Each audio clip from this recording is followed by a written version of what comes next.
Much, Chairman Smith. And I would also like to thank our hosts, Allegheny Wood Products, and I want to welcome all of my colleagues to my home state of West Virginia.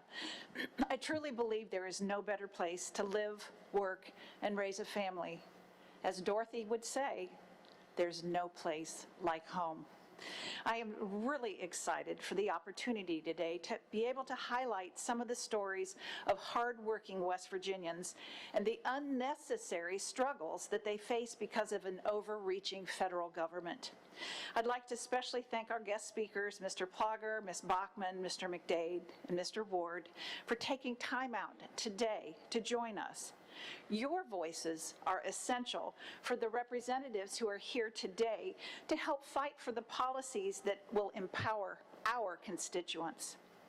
West Virginia faces so many challenges, and this is due to the constant attacks on our energy industry from unelected bureaucrats and uninformed lawmakers, which have caused untold damage to all of our communities in southern West Virginia in particular.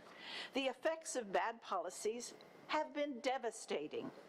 Recently, high gas prices and soaring inflation have left the effect on our families as they're struggling to make their ends meet. An overzealous IRS has targeted working class Americans. President Biden immediately broke his promise to not tax anyone making less than $400,000, and this administration has surrendered to foreign countries on international tax negotiations. The president has also failed to devise any coherent trade policy, leaving our exports uncompetitive. It's almost as if President Biden is more interested in shipping our jobs overseas than our products.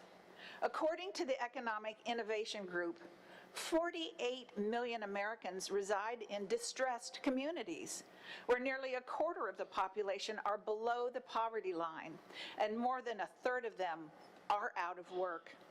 While the national economy has shown signs of recovery, it's slow to reach our communities, the ones like mine that have been hit the hardest by the Great Recession.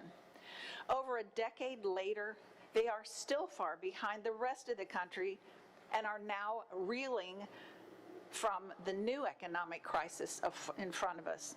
We cannot let this happen again.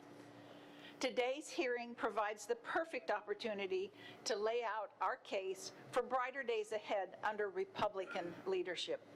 The 2017 Tax Cuts and Jobs Act was essential for the booming economy that we had under President Trump. Unemployment reached 50-year lows, 50-year lows.